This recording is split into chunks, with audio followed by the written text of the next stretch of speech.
What is up, you guys? It is your boy Brent Biggest here, and welcome to another video. In today's video, we are going to be doing a little bit of I guess a little theory, or I guess you could say, um, basically shaming the tomb, which I kind of already done that already with the tomb review. If you haven't watched that video already, highly recommend you do because it's a half an hour video that I was very surprised to be a half an hour video. And I rant about basically how bad the map is. And there are a lot of issues with that map in particular. But today, I'm going to talk about the boss fight.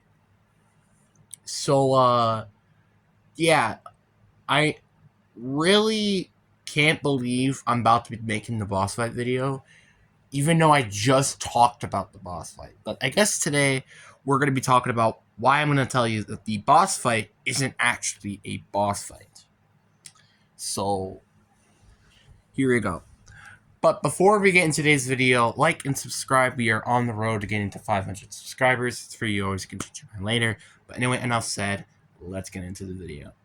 Let's start off with the definition of boss fight. The definition of boss fight, according to Google, is when you go against a NPC, right? When they are a creature or human being that is hard to beat. Now, or just more powerful, just in general. So now, let's look at the checklist, right? Is it a hard being to defeat or the toughest being to defeat? Check on that. Is this a creature or a human being?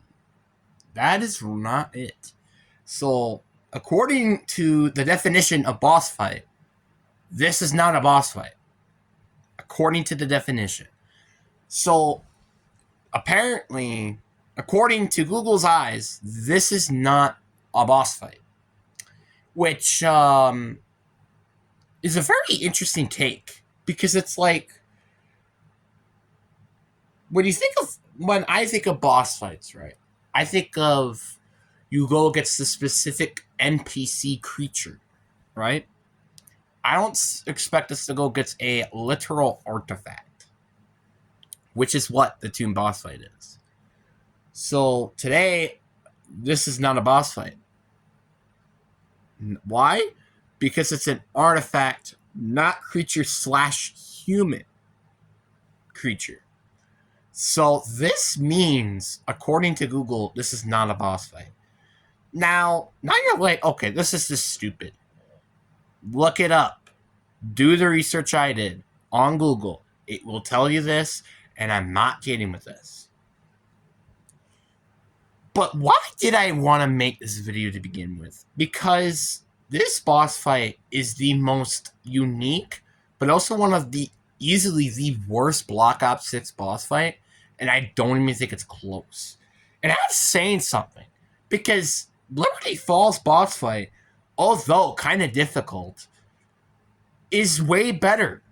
Like, yeah, even though the Liberty Falls boss fight is easily the easiest one to do, and it took me only like 2 to 3 attempts to defeat, it is much, much easier, but also much more fun than this boss fight. And the one thing I think is clear, how much fun the boss fight can be. Now, to be fair, they're both pretty not fun boss fights, because Liberty Falls is literally a lockdown where you're going against an elite Mangler and Abomination, and basically 3 waves, kind of like the MW3s, essentially. This map, on the other hand, kind of takes that, but you shoot at the Sentinel artifact, kind of. It's kind of what it does. It's kind of uses some assets from Liberty Falls, but also like some other different things. So it's kind of confusing, you could say. It's a kind of very confusing boss fight. But why can I say is it more funner? Well, it's quick, right? 3 stages, you're done. Simple as that. This boss fight has, I think, 8 to 9 stages. Why is there 8 to 9 stages of a boss fight? I'm sorry. It's just awful. Because, like, what? We got the first artifact boss. You get the first artifact, the second artifact, the third artifact, the fourth artifact. Then you have the heavy zombie artifact. Then you have the Dologas artifact. I think the Mimic, there's an artifact. The Amalgam is an artifact. And then you have to shoot the artifact. That is 9 total stages. That is ridiculous. That is 3 times more than literally every boss fight in the game. Literally. Liberty Falls is 3 stages. Terminus is 3 stages. And also, Citadel de Mor is 3 stages. Could this be because of the lack of the Easter egg that is on the map? Sure, because half the Easter egg is literally upgrading your staff. Sure, that might be a good point to think. But if that was the case, why did you even add this 9 stages to begin with? Interesting question. I'm sorry, but this boss fight is so undeniably tedious in so many ways. And it's basically the closest you could say that is a boss or not boss fight, depending on who you think it talk to. But to me, I'm not going to say this is a boss fight. Because of this one simple reason. It is not an NPC. The artifact is not an NPC. It is an environmental interaction where you get attacked from it, and that's it. Does it move around? It does not. You know what it does? It shoots lasers at you, or insta-down you on the final stage. That is all it literally does. And it's also the thing you need to shoot at. This artifact is obviously very important with the storyline, which is why it had to be in this map. But to me, this is just so bad. Like, this boss fight is awful. And I'm very curious to see how directed mode is going to go. Because directed mode is going to be, again, a pain. Because, I mean, it might be easier on directed mode because of the factor that, well, you can actually buy most of your perks right away. And you also get the ability to just, like, chill. Okay, that makes no sense, but let me rephrase it. Like, it makes it a more easier boss fight, but I don't even know how easy it's gonna be. And I love the fact that, like, hardcore players are, like, there's not a lot of hardcore players out there that, like, love these complex Easter eggs. As a person myself who really, this is the first game that I've actually taken the Easter eggs actually kind of seriously. I like not simple, but not overly complex Easter eggs. And I think that's honestly almost what BO6 offers. BO6 doesn't quite offer what I want. I think it can be a bit complex in my eyes, which is why I like the boss fights being overly complex, because the Easter eggs really aren't complex. It literally takes me like 2 attempts to complete it until we get to the boss fight, then it takes me a few attempts. So it's kind of that where I kind of don't like. And you know what's funny? The tomb was the first Easter egg, not including the boss fight, that I completed first attempt. That is saying something. First attempt. That is the first one I've ever done. On the BO6 engine, that is. Cold, if we're talking about every single one, Then it would be Forsaken, I think. So honestly, I'm kind of curious to go back and play the Cold War Easter eggs. Maybe not D Machine because that one's just kind of complex for some stupid reason, and maybe Firebase as well. But maybe I don't know.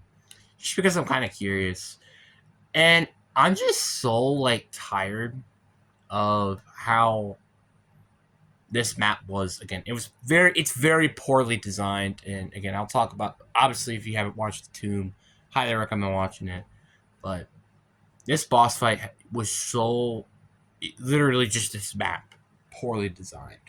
Like, let me just again go through the stages. So the first stage, you go against one artifact. Now it's like, okay, well, that's pretty easy. Then it goes to 2. It's like, okay, it's still very easy. 3, still easy. 4, still easy. Now you're like, okay, it's probably gonna be 5. No. Then you gotta go against a heavy armor zombie. Then you gotta go against a Dolagas, who is a buffier version, which is sitting with the buffier, heavier zombie. Then you gotta go against a buffier mimic and a buffier amalgam. And then the last stage, which is you have to shoot at the artifact. Can I just say that stages 2 and 8 are so basic and stupid? Like, cool, you have another artifact. Oh, wait, there's another artifact. Oh, wait, there's another artifact. I don't really care. Like, I think it's actually freaking awful design. Hey, let's do the first, like, half of the entire thing, multiplying the amount of artifacts. Yeah, that's a great idea. Who thought of this? I'm just kind of curious. Who decided to say that was a good idea? You know? And again, this is kind of where it's like, I hope that we don't have a map until season 3 at the bare minimum. Because, actually, no, season 3 Reloaded at the bare minimum. Because season 3 Reloaded probably isn't until, like, what? April, May, I'd say. Which is, like, how long? Like, it's 1 to 3 months from here. Which really should take that long for another map to come out. This was the quickest DLC 2 and also the quickest map release of all time. There was never a gap shorter than this. With Sentinel Day More and then the 2. Obviously, in terms of round-based maps, that's a different story. So I'm very concerned with how this might go. I'm very, very concerned. If we keep getting maps releases like this and the rumor of a DLC 5 map, which I kind of do hope that we do get a DLC 5 map, it's not going to go well. So, I'm kind of lowering my expectations for these next 2 at least maps.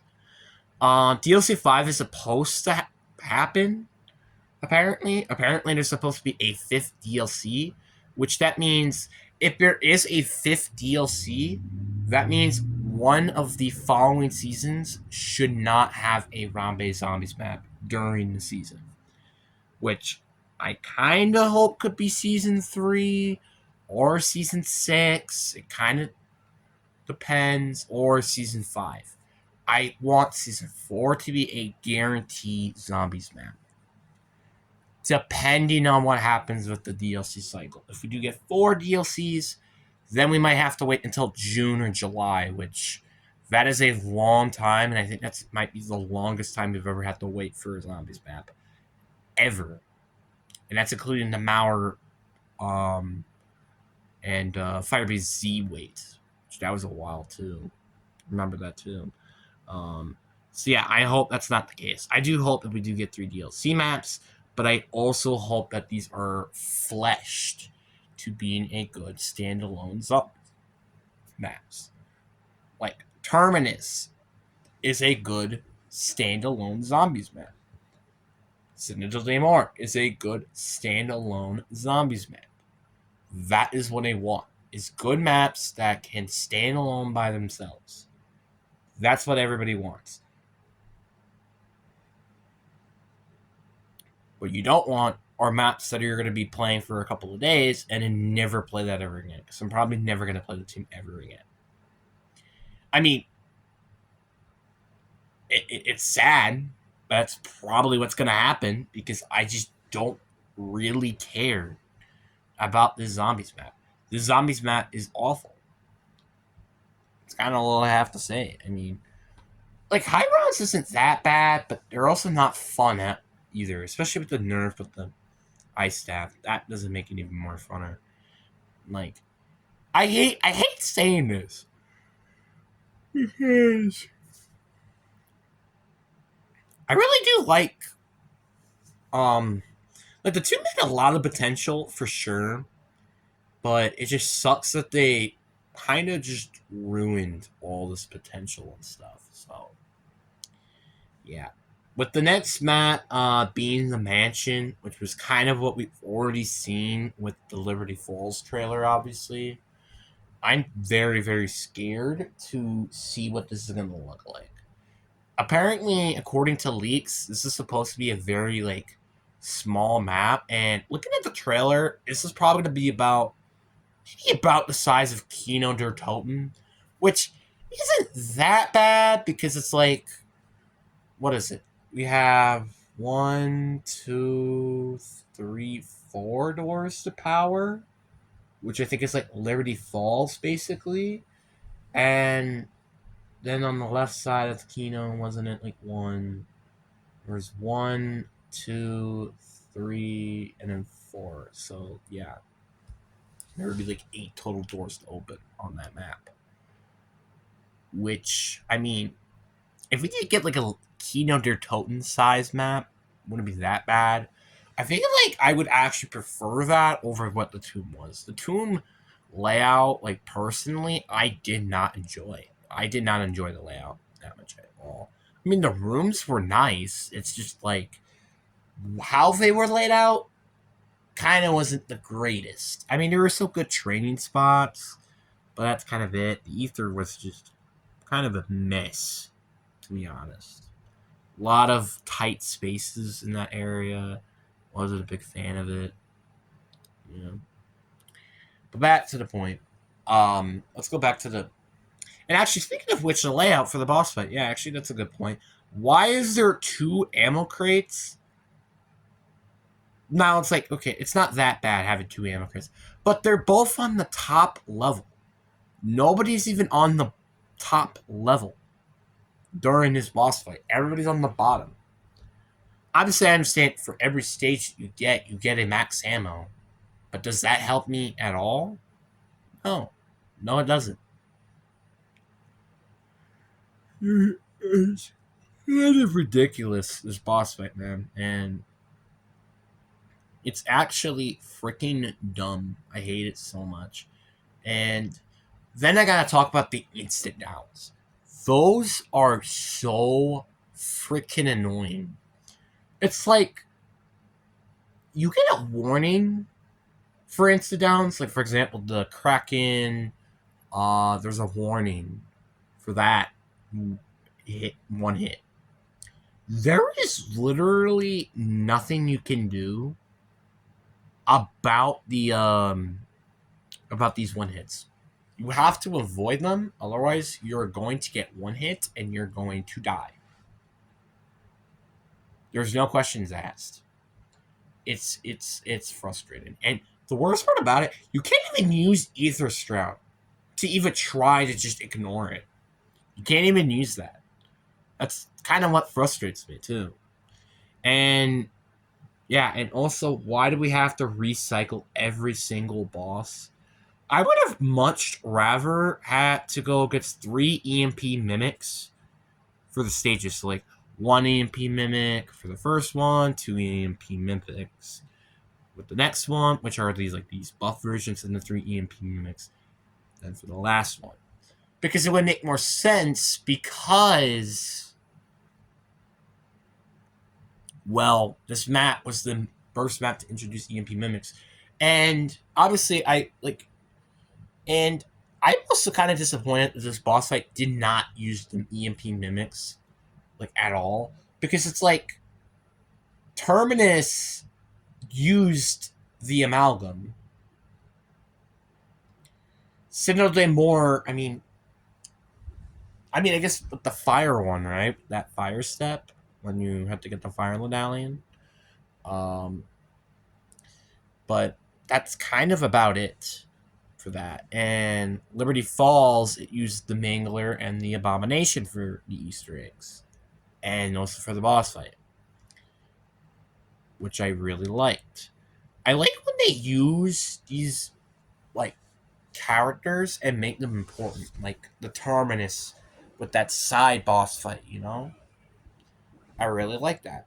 It sucks that they just don't decide to make it basically involved with anything. And one thing I also have to hate about the boss fight is the fact that the amalgams were in it. I freaking hate amalgams. I'm getting tired of the amalgams, just to be honest. When I saw the EMP mimic from the trailer, I'm like, please, for the love of God, this is replacing the amalgam. Nope, it never does amalgam. Matter of fact, it was on side with the amalgam and the Dolo gas. I would have been fine if the Dolo gas was removed and the mimics were the replacement, but they weren't. And these mimics are super, super annoying. It's not even from the boss fight that they're annoying. It's just the entire round base is what make me pissed off about those things. Those things are so frustrating to go up against every freaking time. And the worst part about it, they usually spawn into an item and they freaking are there to just troll you. It's so, so annoying. And that's why I hate this game a lot. You know what's also one thing of why I hate this game a little bit is the lack of firepower with any of these weapons. When I mean by any of these weapons, I mean literally any weapon in the game, including the wonder weapons. The ice staff was good until the patch where now it's kind of just donkey cheeks against to the elites and the special zombies. And the Beam Smasher, which should have had a buffed a while ago now, still is garbage. The swords can only carry you for so long. And then the jet gun, which is very useful against the zombies, but then it's completely garbage against the Abomination and the Mangler. Where that's kind of where you have to use your score streaks, or not, or these over high end powerful weapons. That's what really pisses me off about this game. Is the lack of firepower, and you have to use these score streaks to actually have fun. If a classic mode end up existing, which I don't imagine it will anytime soon, that would obviously change probably because, well, the score streaks will not be in the game. So I feel like that would change. I just wish there was a buff to literally every gun in the game. And that's including the wonder weapons. I guess besides the swords. The swords are a little bit of a different story. Because it's like there's so many limitations of the sword. So I feel like anything besides the sword can honestly use a buff. That's my opinion. And now obviously I haven't used any of the new weapons from the battle pass yet. But I did use the Frag 82, which is completely just, it's fine for the teens through the 20s, but then it starts to drop off very quickly through the 30s, 40s, 50s, which I can't wait to get PPSA to try that, because that's going to be a very interesting gun to use, because they specifically brought it back for zombies specifically. So I'm very curious to see how that's going to go. I also just wish that the gun in general was a wall buy on this map, because everybody was hyping. They were hyping it up like crazy, and you can't unlock it for free somehow, and you also can't on the map. I mean specifically, and you can't buy it on the wall. So it sucks, but that's whatever. And I guess one other thing I want to mention too is why are we getting the same wall guns to every single map? It's kind of frustrating because I mean I think this is the same thing with Cold War as well, but Cold War you barely even use wall lines. That's just honest, not factual. But BO6, there's actually some finesse with the wall buys, you know? Like you can use them to get the GS45s, which are on every single map, I think. No, actually, no, that's not true because it's not on the tomb. But I digress. The point is like I wish they could change the wall buys to like different ones, like the C9, make that a wall buy. What's another good one? Maybe like the Crick C or something. Like I don't even think it's that complicated to do that. All you have to do is just put them on the wall. It's not that freaking complicated. So yeah, and I will admit this, and I just hope that this is just going to be something that they change for DLC 3. But anyways, guys, I do hope you guys enjoyed this video. Peace.